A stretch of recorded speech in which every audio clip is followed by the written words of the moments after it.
Al producirse un derrame de hidrocarburos, se pueden poner en práctica 4 métodos principales: limpieza natural, contención y recuperación, dispersión química y limpieza de la costa. En muchos casos será preciso combinar los 4. Este primer programa trata de los derrames de hidrocarburos. Un accidente como este puede tener consecuencias desastrosas: kilómetros de litoral contaminado, daños en la fauna y flora y alteración de la vida de poblaciones enteras. Los accidentes de buques tanque y las erupciones de pozos petrolíferos en el mar han avivado la sensibilidad del público ante el problema de los derrames de hidrocarburos, considerados causa principal de la contaminación marina. Pero estos sensacionales sucesos significan únicamente algo más del 10% de los hidrocarburos de petróleo que van a parar al mar. Los vertimientos de las ciudades y la industria, las filtraciones naturales y los escapes que se producen durante el transporte marítimo forman también parte de esa masa contaminante, cuyo total ronda los 3,5 millones de toneladas métricas al año. Considerando la demanda actual en todo el mundo de 3.000 millones de toneladas métricas al año, el volumen de los derrames puede parecer pequeño, pero los accidentes ocurren y las poblaciones afectadas por una mancha de petróleo no se consuelan con las estadísticas. Sin duda, la prevención de los derrames es cuestión urgente. En los últimos años, los gobiernos y la industria se han aplicado a perfeccionar los métodos y las características del equipo y se ha avanzado mucho en la aminoración del problema. Pero a pesar de las mejoras en la seguridad de la navegación y en la formación del personal, la posibilidad de reducir la frecuencia de los derrames accidentales de hidrocarburos sigue siendo limitada. El error humano será siempre un factor importante. Con un personal bien preparado se pueden mitigar los efectos. La contención del derrame nunca es tarea sencilla y el conocimiento del comportamiento del hidrocarburo, el equipo y la organización facilitarán los trabajos. El análisis de los derrames de buques tanque en todo el mundo demuestra que la mayoría son pequeños y ocurren en puerto al tomar combustible y durante las operaciones de carga y descarga. Los derrames grandes son menos frecuentes y suelen ocurrir en los puertos, en sus accesos o en zonas de mucho tráfico, a menudo como resultado de abordaje o encallada. Pero las estadísticas mundiales no reflejan la gravedad de los accidentes en que se vierte un gran volumen de hidrocarburos en zonas pequeñas y a ritmo acelerado. Cuando ocurre esto, es importante saber qué medidas hay que adoptar. Los crudos de petróleo y sus productos derivados son mezclas complejas de hidrocarburos que poseen una gran variedad de propiedades químicas y físicas según su composición. Los crudos ligeros y productos tales como la gasolina y el gasoil son tóxicos para la vida marina, pero se evaporan y desaparecen rápidamente, mientras que los crudos pesados y el fuel oil viscoso son menos tóxicos, pero su eliminación natural es más lenta. El conocimiento de la composición de los hidrocarburos facilita la selección del método de limpieza más apropiado. Al entrar en el agua, los hidrocarburos sufren una serie de cambios denominados intemperización. Algunos son propicios para las labores de limpieza, otras las dificultan. La mancha se esparce y se desplaza a la deriva, dificultando su localización, pero a la vez el hidrocarburo se evapora y dispersa, acabando por degradarse naturalmente. Si no existe peligro inmediato de que se produzcan daños, puede que solo sea necesario vigilar el movimiento de la mancha mediante la observación aérea. Desgraciadamente, el proceso de eliminación natural es lento y a menudo los hidrocarburos llegan a la costa. Al entrar en el agua, los hidrocarburos se propagan en esta por la acción del viento y las corrientes, así como a consecuencia de la gravedad y de la diferencia de tensión superficial entre el hidrocarburo y el agua. Al principio, la gravedad actúa sobre el hidrocarburo haciendo que la capa pierda espesor y se extienda. Durante esta fase, la propagación es más rápida, sobre todo si se trata de un gran derrame. La persistencia de la propagación dependerá más de la tensión superficial y de la viscosidad que del espesor de la capa. La posterior evolución de la mancha puede ser arrastre a la deriva, evaporación, dispersión, emulsificación, biodegradación y sedimentación. Tales fenómenos tienen distinta entidad según las circunstancias y el tipo de hidrocarburo. Así, los productos ligeros se evaporan completamente en cuestión de horas, mientras que el fuel oil de tipo pesado pierde muy poco volumen durante este proceso. Los derrames de fuel oil pesado ocasionan con frecuencia la contaminación de grandes extensiones de litoral, causando grandes problemas a los equipos de limpieza. Otra dificultad es la emulsificación. En este proceso, el hidrocarburo absorbe hasta un 80% de agua de mar, formando una espuma. Con ello se incrementa el volumen de contaminante. Para el seguimiento de una mancha es útil conocer los vientos y corrientes. Una mancha flotante se desplaza a favor del viento al 3% de la velocidad de este. Las corrientes marinas de superficie también afectan al movimiento de la mancha, y si no sopla viento, la mancha se mueve a igual velocidad y dirección que la corriente de superficie. Con sencillos cálculos, tomando como factores el viento, las corrientes y el tiempo transcurrido, es posible identificar la zona de búsqueda. Aquí aparece indicada en el mapa la última posición conocida de la mancha. Se ha marcado la corriente de 0,5 nudos y su dirección. La velocidad de la corriente se representa mediante la longitud de la flecha. Se marca también la dirección del viento, y la longitud de la flecha representa el 3% de la velocidad del viento, que es de 25 nudos, es decir, 0,75 nudos. La dirección y velocidad de la mancha se calculan dibujando un gráfico de vectores. En este caso, el resultado es 1,9 nudos en dirección sudoeste. Para pronosticar el desplazamiento existen también modelos informáticos. Existen en realidad muchas dificultades para hallar un cálculo exacto.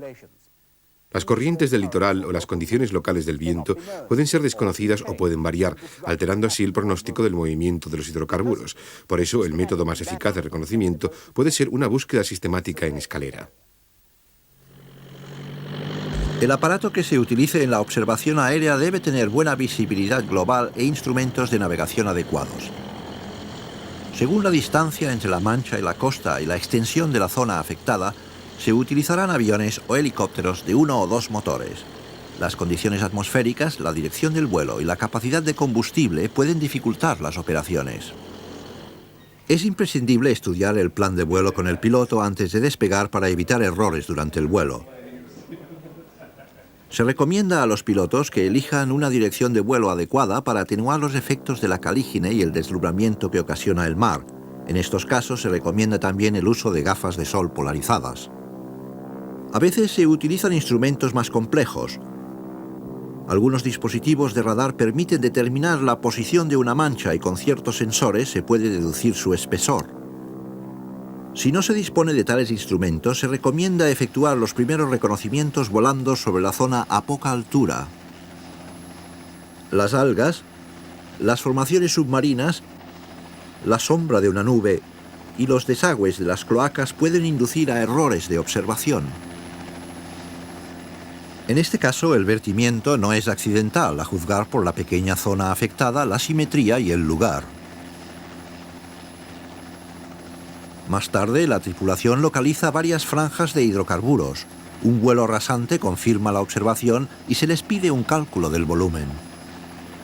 Es casi imposible hacer un cálculo preciso, ya que es difícil medir el espesor y extensión de la mancha.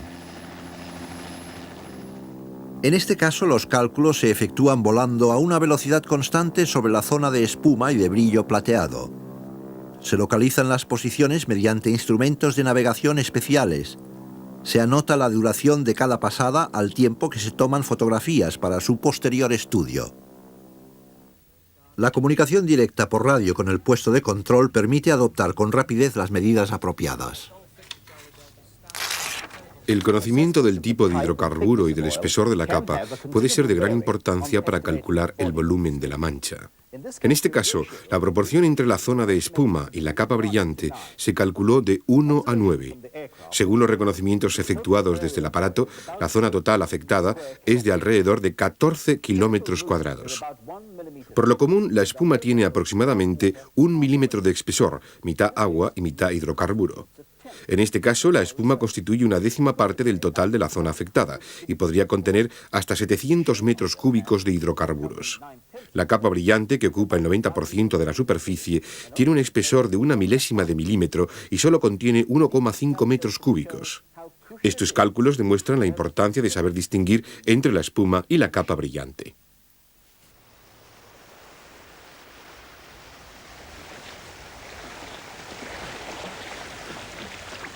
Si la mancha se acerca a tierra, convendrá determinar en qué lugares de la costa se acumulan los restos flotantes para saber dónde podrán ir a parar los hidrocarburos. Las caletas, las ensenadas y las zonas de escolleras y espigones son, entre otros, puntos de acumulación. El aspecto exterior, la persistencia y los efectos de una mancha que llegue a tierra dependen del tipo de costa. El litoral puede tener formas y características muy diversas: costas rocosas abiertas, playas de guijarros, playas de arenas, marismas resguardadas. Los mangles, por ejemplo, ejercen un efecto de esponja. El hidrocarburo queda atrapado en ellos y es más difícil eliminarlo. Hay oquedades y grietas que retienen el hidrocarburo, pero este rara vez persiste en las costas rocosas muy batidas. Los mapas y gráficos de las costas y la documentación de anteriores casos de contaminación pueden ser muy útiles para combatir un gran derrame. Es posible hasta cierto punto predecir el comportamiento de una mancha para adoptar las medidas del caso. Antes de que se confirme un derrame y se adopten las medidas necesarias, es recomendable inspeccionar de cerca el litoral. El olor, la textura y el color son importantes. Esta muestra resultó ser aceite vegetal. Y en este caso se comprobó que eran algas. El mineral negro granulado y las piedras negras pueden también inducir a error. Tras confirmarse la presencia de una mancha, el acopio inmediato de información minuciosa ahorrará tiempo y gastos más tarde. Las fotografías del hidrocarburo en la costa no solo sirven para confirmar las descripciones del lugar, sino también como prueba gráfica de la propagación de la sustancia contaminante. El conocimiento del proceso de intemperización del hidrocarburo y de los vientos y corrientes de la zona pueden ayudar a descubrir su procedencia. El análisis químico de muestras seleccionadas para confirmarla puede ser decisivo a la hora de pagar indemnizaciones. La conservación de muestras en tarros bien limpios previene su contaminación y con un etiquetado correcto señalando la hora, fecha, lugar, el nombre de la persona que recogió la muestra y el de un testigo se evitará cualquier confusión posterior. Las muestras facilitan la identificación, pero al iniciar las operaciones de limpieza es también importante determinar la cantidad de hidrocarburo existente en un tramo de playa. Este cálculo se hace visualmente y es a menudo difícil. Por ejemplo, la arena, la vegetación o el hielo pueden ocultar la contaminación. Cuando es visible, el volumen de hidrocarburo puede calcularse desde un helicóptero y mediante reconocimientos in situ. Puede hacerse un cálculo aproximado del volumen midiendo el espesor de la capa en pequeñas zonas representativas y multiplicando el espesor medio por la superficie total contaminada. Desgraciadamente, este método es causa frecuente de grandes errores, debido a que en una playa los niveles de penetración de los hidrocarburos son muy distintos. La exactitud del cálculo es prácticamente imposible. Las piedras, grietas, algas, residuos y espumas pueden a menudo influir en los cálculos, provocando errores. En muchos casos, definir la contaminación como leve, moderada o intensa es una manera útil de simplificar su descripción. Las fotografías de casos anteriores pueden servir para uniformizar la descripción del grado de contaminación según distintos observadores. La cantidad de hidrocarburos no siempre refleja la gravedad de un derrame. Una pequeña cantidad en una zona pesquera vulnerable causará más daños que varias toneladas en una costa rocosa despoblada. Los efectos de una mancha de petróleo varían según las comunidades afectadas. Un tramo de playa arenosa cubierto de petróleo puede significar para unos una molestia y para otros una catástrofe. Cada comunidad tiene intereses propios: turismo, industria, pesca, viveros marinos, flora y fauna, hábitats vulnerables. Todos estos recursos pueden verse afectados por los hidrocarburos. Pero, en caso de un gran derrame, será imposible protegerlos todos por igual. A menudo la presión de la opinión pública puede obligar a limpiar en zonas en que sería mejor dejar que actuase la naturaleza. A pesar de ello, es probable que surjan intereses conflictivos. Por ejemplo, los que dependen del turismo pedirán una rápida restauración que puede ser ineficaz y perjudicial. Algunas técnicas pueden crear problemas a largo plazo. Por ejemplo, la remoción de hidrocarburos de la vegetación de una marisma puede provocar daños muy persistentes.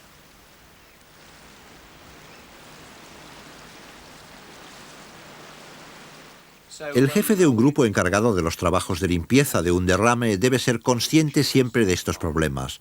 Necesitará un conocimiento profundo de los efectos de los hidrocarburos según las circunstancias y la zona, y ha de tener tacto y habilidad para darlos a conocer a la población afectada. Los derrames de hidrocarburos no son frecuentes, pero cuando ocurren pueden ser desastrosos a corto plazo, ecológica y económicamente.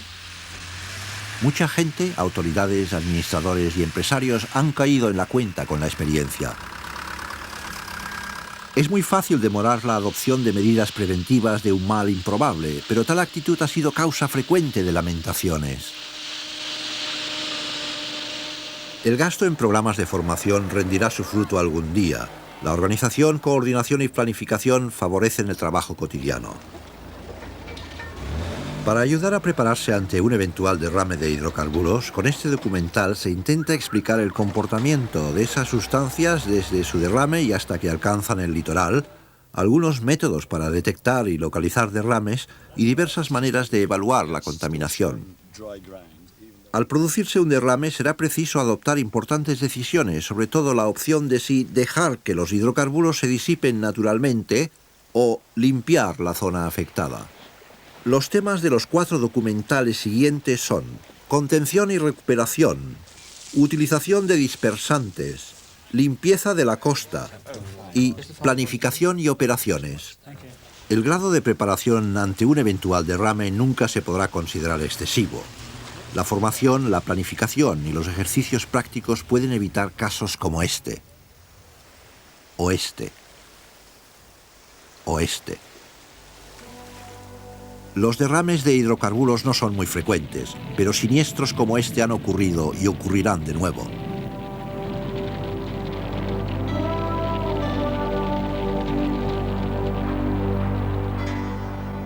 Los productores desean dar las gracias a las autoridades suecas encargadas del desarrollo internacional en la elaboración de este programa y constatar la contribución de la Agencia Noruega del Desarrollo Internacional al costo de las versiones francesa y española.